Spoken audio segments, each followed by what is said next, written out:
각 시대의 대쟁투 19장 암흑을 뚫고 비치는 빛 1. 섭리의 움직임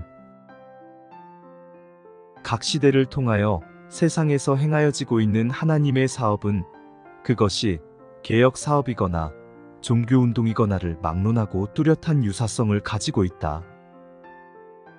인류를 취급하시는 하나님의 원칙은 언제나 동일하다. 오늘날 행하여지고 있는 중요한 운동들은 과거의 운동에서 비교해 볼 수 있으므로 지난날에 있었던 교회의 경험은 오늘날 우리들의 시대에 있어서 크게 가치 있는 교훈이 된다. 성경에는 하나님께서 당신의 성령을 통하여 세상에 있는 당신의 종들을 인도하시고 그들을 통하여 구원의 사업을 이루시는 큰 운동을 하신다는 사실이 어떤 다른 진리보다 더욱 명백히 나타나 있다.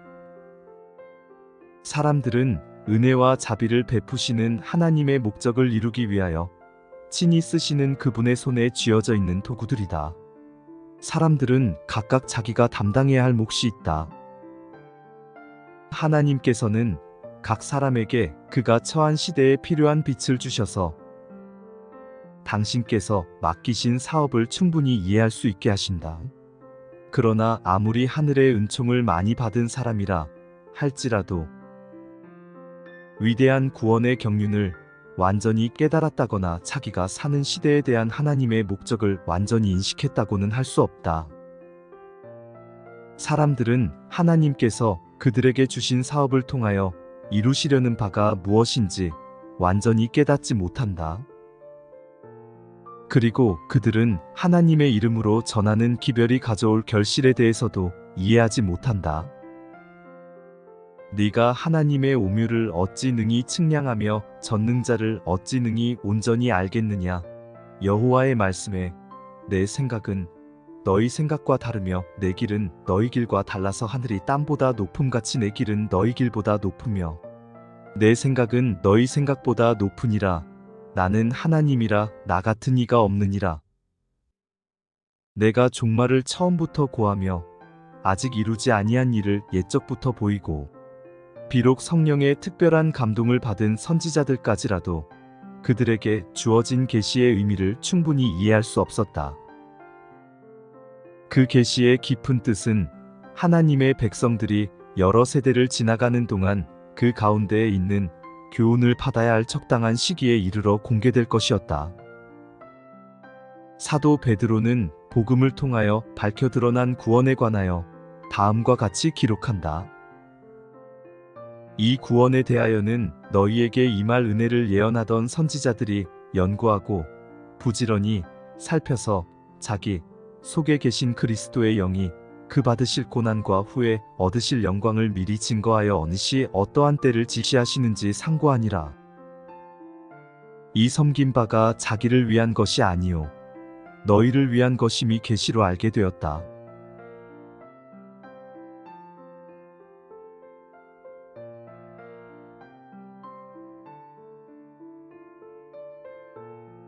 각 시대의 대쟁투 19장 암흑을 뚫고 비치는 빛 이 깊고 넓은 하나님의 경륜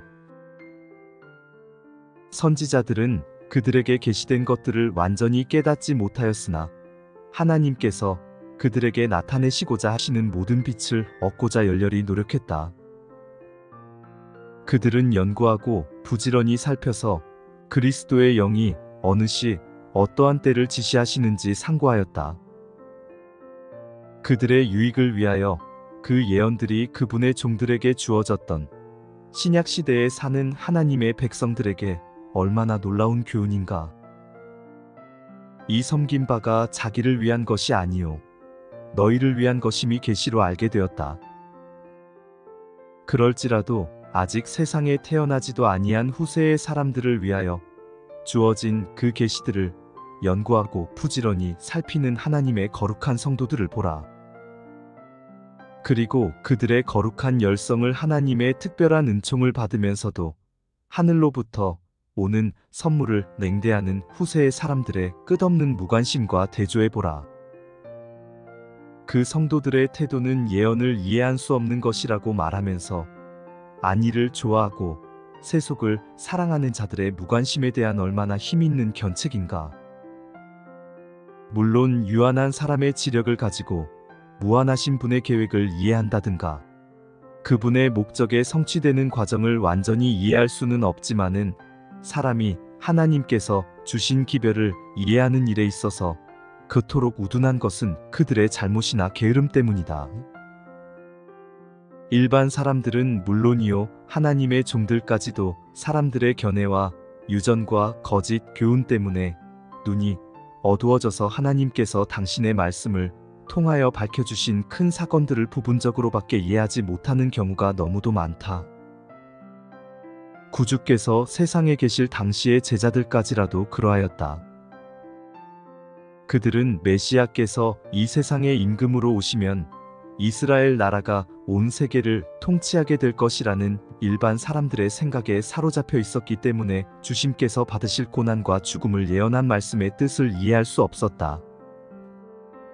그리스도께서는 때가 찼고 하나님 나라가 가까웠으니 회개하고 복음을 믿으라는 기별을 주어서 제자들을 내보내셨다. 그 기별은 다니엘서 9장에 근거한 것이었다. 천사는 69주일 후에 기름 부음을 받은 자, 곧 왕이 일어나리라고 선언하였던 것이다. 그러므로 제자들은 원대한 희망과 즐거운 기대를 가지고 메시아의 왕국이 예루살렘에 건설되어 온 세계를 지배할 날이 오기를 바라보고 있었던 것이다. 그들은 그리스도께서 맡기신 기별을 전파하였지만 그들 자신이 그 기별의 의미를 오해하고 있었다. 그들은 다니엘서 9장 25절을 근거로 기별을 전하였지만은 그 다음 절에 기록된 기름 부음을 받는 자가 끊어지리라는 말씀은 깨닫지 못하였다. 그들은 세상에 나면서부터 그 마음이 세상 나라의 영광에 고착되어 있었으므로 예언의 자세한 내용과 그리스도의 말씀까지도 도무지 이해할 수 없었다. 그들은 유대 백성들에게 자비의 초청을 함으로 그들의 의무를 이행하였다. 그리고 그들이 주님께서 다윗의 보좌에 오르실 것으로 기대하고 있을 그때에 주님께서는 뜻밖에도 죄인으로 체포되어 매를 맞으시고 조롱을 받으시고 정죄의 선고를 받아 갈바리의 십자가에 못 박히시는 것을 그들은 목격하였다. 주님께서 무덤에서 쉬고 계시는 동안 제자들의 믿음은 얼마나 큰 실망과 번민으로 충격을 받았던가.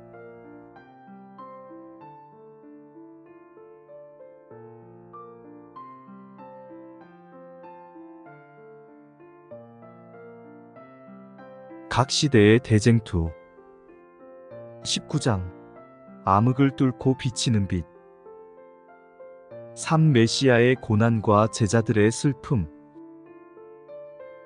그리스도께서는 선지자의 글에 예언된 바로 그 시기에 또한 그대로의 모양으로 오셨다.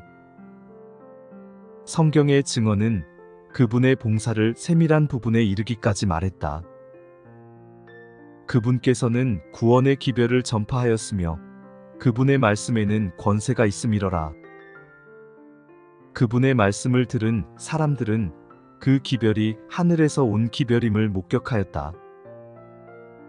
그 말씀과 하나님의 성령은 하나님의 아들의 거룩한 사명을 입증하였다.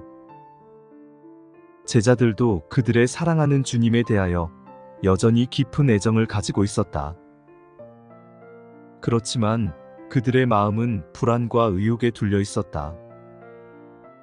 그들은 번민에 사로잡힌 나머지 그리스도께서 당신의 고난과 죽으심에 관하여 미리 말씀하신 바를 기억하지 못하였다. 나사렛 예수님께서 참으로 메시아이셨더라면 그들이 그처럼 비애와 실망에 빠질 수 있었겠는가? 그와 같은 의문이 그 절망적인 안식일, 곧 구주께서 돌아가신 후 부활하시기까지 무덤 속에 누워 계시는 동안 그들의 마음을 몹시 괴롭혔다. 그러나 비록 슬픔의 밤이 예수님의 제자들을 어둠으로 둘러쌌을지라도 그들은 버림받지 아니하였다. 선지자는 다음과 같이 말하였다. 나는 어두운데 앉을지라도 여호와께서 나의 빛이 되실 것이미로다. 주께서 나를 인도하사 광명에 이르게 하시리니 내가 그의 의를 보리로다. 주에게서는 흑암이 숨기지 못하며 밤이 낮과 같이 빛이 나니 주에게는 흑암과 빛이 일반이니이다. 또 하나님께서는 정직한 자에게는 흑암 중에 빛이 일어나나니 소경을 그들의 알지 못하는 길로 이끌며 그들의 알지 못하는 첩경으로 인도하며 흑암으로 그 앞에 광명이 되게 하며 구분대를 곱게 할 것이라. 내가 이 일을 행하여 그들을 버리지 아니하리라고 말씀하셨다. 제자들이 주님의 이름으로 전한 것은 세밀한 부분에 이르기까지 정확한 것이었고 거기서 말한 사건들은 그 당시에 이미 일어나고 있는 것들이었다. 때가 찼고 하나님 나라가 가까웠다는 것이 그들의 기별이었다. 때가 차게 되자 곧 다니엘서 9장의 69주일이 끝나고 기름 부음을 받은 자 메시아가 올 기약이 찼을 때에 그리스도께서는 요단강에서 침례 요한에게 침례를 받으시고 성령의 기름 부음을 받으셨다. 그리고 그들이 가까웠다고 선포한 하나님 나라는 그리스도의 죽으심으로 건설되었다. 그 나라는 그분의 제자들이 믿고 가르쳤던 바와 같이 이 세상의 나라가 아니었다. 그렇다고 해서 그 나라는 나라와 권세와 온 천하 열국의 위세가 지극히 높으신 자의 성민에게 붙임바되고 모든 권세 있는 자가 다 그를 섬겨 복종할 영원한 나라, 곧 장차 세워질 불멸의 나라를 의미하는 것이 아니었다. 성경에 기록된 하나님의 나라는 은혜의 왕국과 영광의 왕국을 다 같이 가리키는데 사용되었다. 은혜의 왕국은 바울이 히브리인들에게 보낸 편지에서 분명히 찾아볼 수 있다.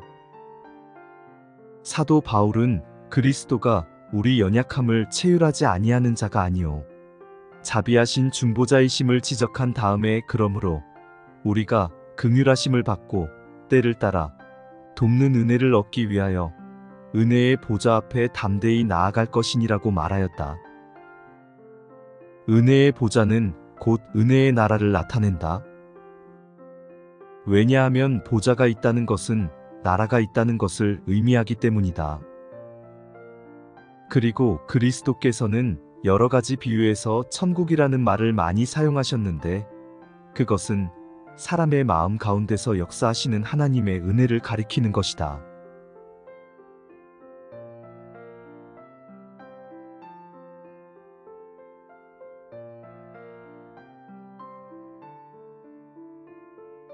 각 시대의 대쟁투 19장 암흑을 뚫고 비치는 빛 4. 은혜의 왕국과 영광의 왕국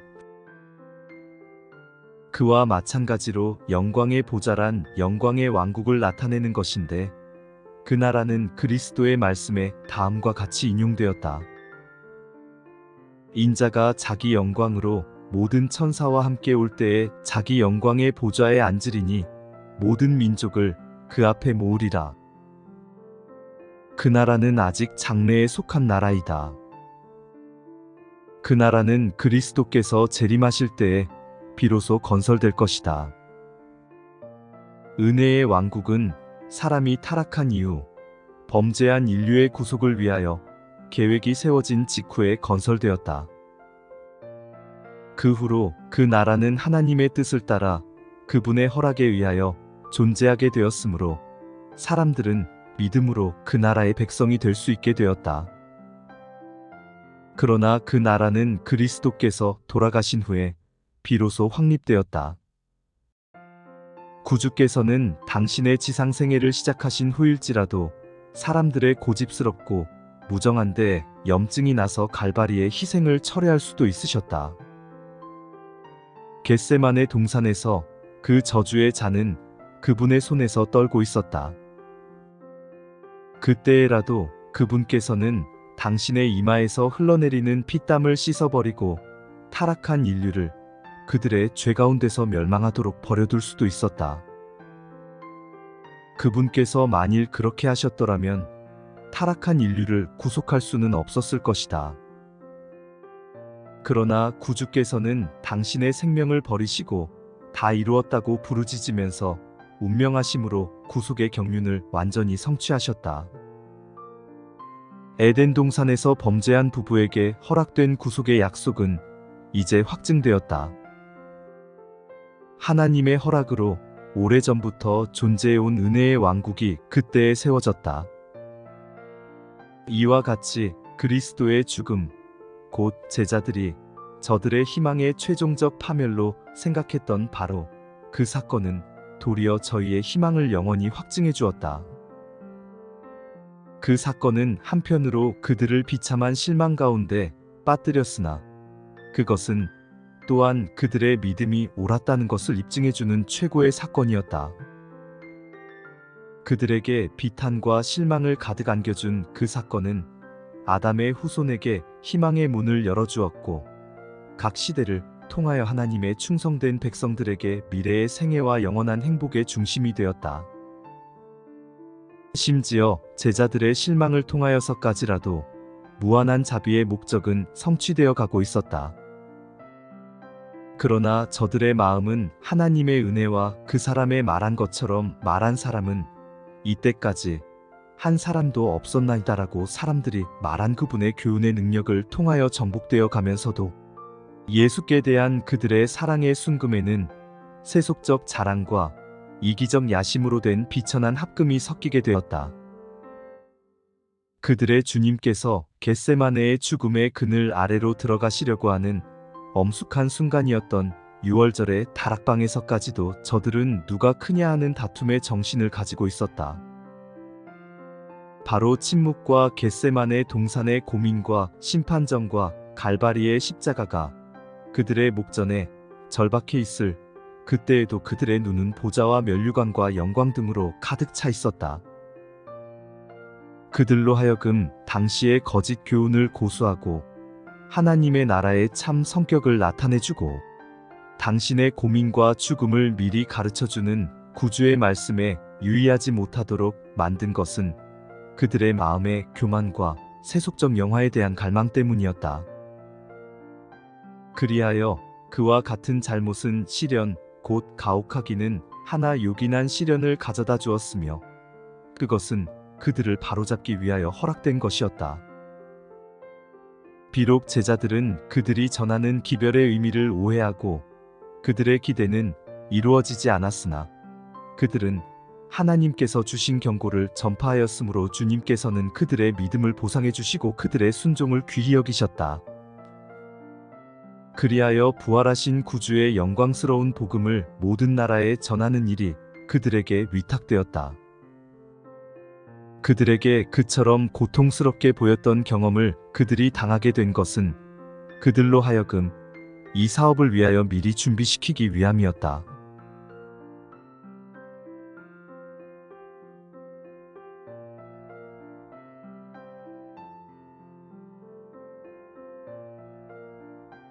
각 시대의 대쟁투 19장 암흑을 뚫고 비치는 빛. 오, 절망에서 기쁨으로. 예수께서 부활하신 후 엠마오로 가고 있는 당신의 제자들에게 나타나셔서 모세와 및 모든 선지자의 글로 시작하여 모든 성경에 쓴 바 자기에 관한 것을 자세히 설명하시었다. 제자들의 마음은 흥분되었다. 그들에게는 믿음이 불타올랐다. 그들은 예수님께서 그들에게 친히 나타나시기 전부터 이미 거듭나서 산 소망이 있었다. 그들의 이해력을 밝혀주시고 그들의 믿음을 확실한 예언 위에 세우는 것이 예수님의 목적이었다. 그분께서는 당신께서 친히 말씀하신 증거에서뿐만 아니라 표상적인 율법이 가리키는 상징들과 그림자들을 통하여 그리고 구약의 예언들을 통하여 그들의 마음속에 진리가 굳게 확립되기를 원하셨다. 그리스도의 제자들에게는 자신들을 위해서 뿐만 아니라 그리스도에 관한 지식을 세상에 전하기 위하여서도 명철한 신앙이 필요하였다. 그러므로 예수께서는 이런 지식을 주시는 첫째 단계로서 제자들의 생각을 모세와 선지자들에게로 향하게 하셨다. 부활하신 구주께서 구약 성경의 가치와 중요성에 관하여 증거하신 것은 바로 이런 의미에서였다. 다시 한번 구주의 온유하신 얼굴을 대할 때에 그 제자들의 마음에는 과연 어떠한 변화가 일어났던가? 그들은 전에 없이 더욱 완전한 의미에서 모세가 율법에 기록하였고 여러 선지자가 기록한 그 일을 만나게 되었던 것이다. 불안, 고통, 실망은 완전한 보증, 구름 한 점 없는 믿음으로 바뀌어졌다. 구주께서 승천하신 후에 그들이 늘 성전에 있어 하나님을 찬송한 것은 얼마나 놀라운 일인가. 구주의 치욕적인 죽음을 아는 사람들은 그 제자들의 얼굴에서 슬픔과 낭패와 실망의 표정이 나타날 것으로 생각하였다. 그러나 그들은 오히려 기쁨과 승리의 표정을 보게 되었다. 그 제자들은 그들의 앞에 있는 일을 위하여 얼마나 훌륭한 준비를 하고 있었던가. 그들은 그들이 경험할 수 있는 가장 어려운 시련을 겪었으며 인간의 안목으로 볼 때 모든 것이 수포로 돌아간 것처럼 보일 때 하나님의 말씀이 어떻게 의기양양하게 성취되었는지를 보게 되었다. 그러므로 무엇이 능히 그들의 믿음을 꺾어버릴 수 있으며 그들의 불타는 사랑을 꺼버릴 수 있겠는가? 극심한 슬픔 중에서도 그들은 큰 안위를 얻었고 영혼의 닭 같아서 튼튼하고 견고한 소망을 가지게 되었다. 그들은 하나님의 지혜와 능력을 눈으로 보았으므로 사망이나 생명이나 천사들이나 권세자들이나 현재일이나 장래일이나 능력이나 높음이나 깊음이나 다른 아무 피조물이라도 우리를 우리 주 그리스도 예수 안에 있는 하나님의 사랑에서 끊을 수 없으리라는 것을 확신하게 되었다. 그들은 말하였다. 이 모든 일에 우리를 사랑하시는 이로 말미암아 우리가 넉넉히 이기느니라. 주의 말씀은 세세토록 있도다. 누가 정죄하리요? 죽으실 뿐 아니라 다시 살아나신 이는 그리스도 예수시니 그는 하나님 우편에 계신 자여 우리를 위하여 간구하시는 자신이라. 주님께서는 내 백성이 영영이 수치를 당치 아니하리로다. 저녁에는 울음이 기숙할지라도 아침에는 기쁨이 오리로다고 말씀하셨다.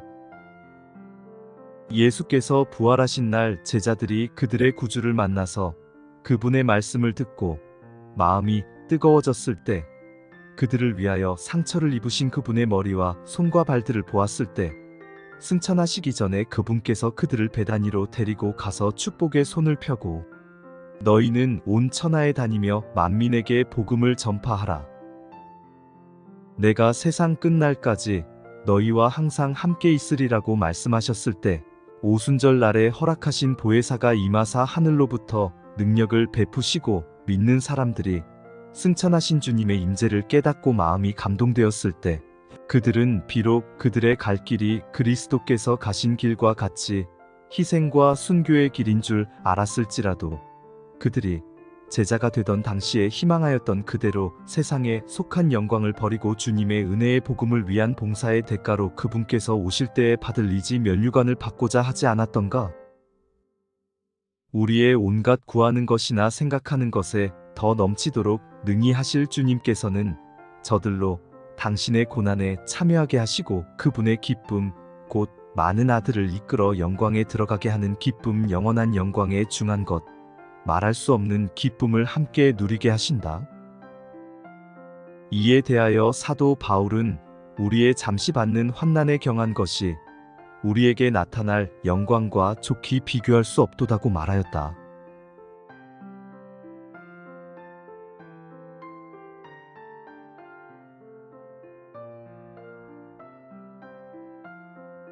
각 시대의 대쟁투 19장 암흑을 뚫고 비치는 빛 6. 성소 문제와 밀러 그리스도께서 초림하셨을 때 천국 복음을 전파한 제자들의 경험은 그분의 재림의 기별을 전하는 사람들의 경험과 훌륭한 비교가 된다. 마치 제자들이 나가서 때가 찼고 하나님 나라가 가까웠다고 전파했던 것처럼 밀러와 그의 동역자들은 성경에 기록된 가장 길고 최종적인 예언적 기간이 바야흐로 끝나려고 한다는 것과 심판의 날이 가까웠다는 것과 영원한 나라가 세워지려 한다는 것을 전파하였다. 제자들이 증거한 때는 그 근거를 다니엘서 9장의 70주일에 두었다. 그런데 밀러와 그의 동역자들이 전한 기별은 70주일이 그 일부분에 해당하는 다니엘서 8장 14절의 2300일의 끝에 관한 기별이었다. 그러므로 그 두 기별은 한 개의 큰 예언적 기간에 포함된 제각기 다른 부분들의 성취에 근거를 둔 기별들이었다. 초대의 제자들처럼 윌리엄 밀러와 그의 동역자들은 그들 자신이 전하는 그 기별의 의미를 충분히 이해하지 못하였다. 오랜 세월이 지나는 동안 교회 안에 형성된 오류들 때문에 그들은 예언 가운데 있는 중요한 점을 정확하게 해석할 수 없게 되었다. 그러므로 그들은 하나님께서 세상에 전하라고 그들에게 맡기신 기별을 전하기는 하였지만 그 의미를 오해함으로 스스로 실망을 당하게 되었다. 밀러는 다니엘서 8장 14절의 2300주야까지니 그때에 성소가 정결하게 함을 이불이라고 한 말씀을 해석할 때 당시에 일반적으로 성소를 이 세상이라고 생각하던 견해를 채택하였다. 그러므로 성소가 정결하여진다는 말을 주님께서 재림하실 때에 불로써 이 세상이 깨끗해지는 것을 의미하는 것이라고 믿었다. 그러므로 그는 2300주야의 끝이 분명히 예언된 것을 볼 때에 그것은 재림의 때를 알려준 것이라고 결론지었다. 그와 같이 그의 잘못은 그가 성소에 관한 일반적인 견해를 받아들인 데 기인된 것이었다. 그리스도의 희생과 제사장 직분을 표상하는 구약시대의 상징적 의식에 있어서 성소를 정결케 하는 일은 제사장이 하는 연중 봉사 중에 맨 마지막 것이었다. 그것은 속죄의 사업을 완성하는 일이요 이스라엘 사람들의 죄를 도말하고 제거해버리는 일이었다. 그것은 하늘의 기록책에 적혀있는 하나님의 백성의 죄를 도말하고 제거하시는 하늘의 대제사장 그리스도의 최후의 봉사를 예표하는 것이었다. 이 봉사는 조사하는 일, 곧 심판하는 일로서 그리스도께서 권세와 영광으로 구름을 타고 재림하시기 전에 있을 일이다. 왜냐하면 그리스도께서 다시 오실 때는 모든 사건이 결정된 후가 되기 때문이다. 예수님께서는 보라, 내가 속히 오리니 내가 줄 상이 내게 있어 각 사람에게 그의 일한 대로 갚아주리라고 말씀하셨다. 또한 요한계시록 14장 7절에 하나님을 두려워하며 그에게 영광을 돌리라. 이는 그의 심판하실 시간이 이르렀음이라고 한 첫째 천사의 기별은 재림 직전에 있을 자 심판을 말한 것이다.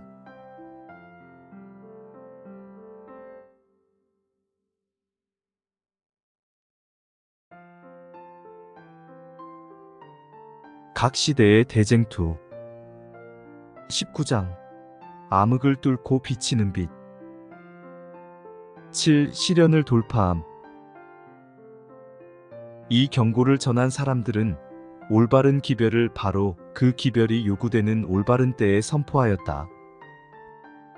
그러나 마치 초기의 제자들이 다니엘서 9장을 근거로 때가 찼고 하나님 나라가 가까웠다는 기별을 전하기는 하였지만 바로 그 성경 가운데 메시아의 죽으심에 대한 예언이 있는 것을 깨닫지 못했던 것처럼 밀러와 그의 동역자들도 다니엘서 8장 14절과 요한계시록 14장 7절을 근거로 기별을 전하면서도 재림 전에 하여야 할 다른 기별이 그 같은 14장에 기록되어 있는 사실을 깨닫지 못하였다. 제자들이 70주일의 끝에 건설될 하나님의 나라에 대하여 오해했던 것처럼 재림 신자들도 2300주야가 마칠 때에 일어날 사건을 오해하고 있었다. 이 두 경우는 다 같이 진리에 대하여 사람들의 마음을 어둡게 하는 일반적인 오류를 그냥 받아들이거나 고집함으로 생긴 일이었다. 그 두 종류의 사람들은 다 같이 하나님께서 전하고자 하시는 기별을 전함으로 하나님의 뜻을 성취하기는 하였으나 그들은 다 같이 자기들의 기별을 오해함으로 실망을 당하였다. 그러나 하나님께서는 그 심판에 대한 경고를 저들이 해석하는 그대로 전파하도록 버려두심으로 당신의 자비로운 목적을 이루셨다. 그 큰 날이 임박하였으므로 하나님의 백성들은 그분의 섭리에 의하여 그들의 심중에 있는 것을 그들에게 보여주기 위하여 일정한 시기에 시험을 받게 되었다. 그 기별은 교회를 시험하고 정결케 하기 위하여 필요하였다.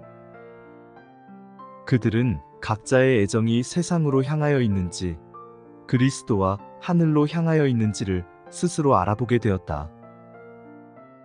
그들은 구주를 사랑하노라고 공언하여 왔으므로 이제 그들의 사랑을 입증해야 했다.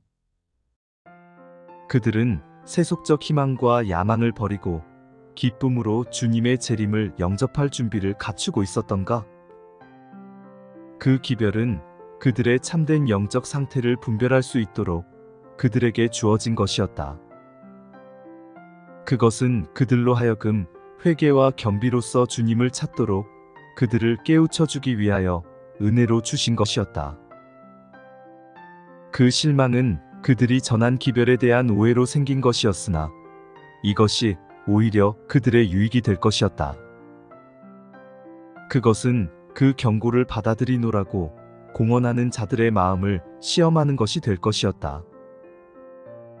그들은 실망을 당함으로 그들의 경험을 버리고 하나님의 말씀에 대한 확신을 버려야 할 것이었는가? 그렇지 않으면 그들은 겸손한 마음으로 기도하고 그 예언의 뜻을 이해하지 못한 곳을 찾아내기 위하여 노력할 것이었는가? 얼마나 많은 사람들이 두려운 생각으로 혹은 일시적 충동과 자극으로 동요되었던가? 반신반의의 사람들과 믿지 않는 사람들이 얼마나 많았던가? 많은 사람들이 주님의 나타나심을 기뻐하노라고 공언하였다. 그러나 그들이 세상의 조소와 비난을 견디어야 하고 시기가 지연되고 실망에 빠지는 시험을 당하게 될 때 믿음을 버리지 아니할 것인가?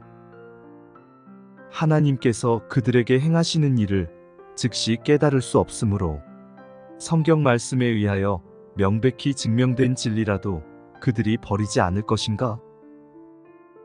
이와 같은 시험은 참된 믿음을 가지고 말씀의 교훈과 하나님의 영의 지시라고 믿는 바를 그대로 순종해 온 사람들의 힘을 나타낼 것이었다.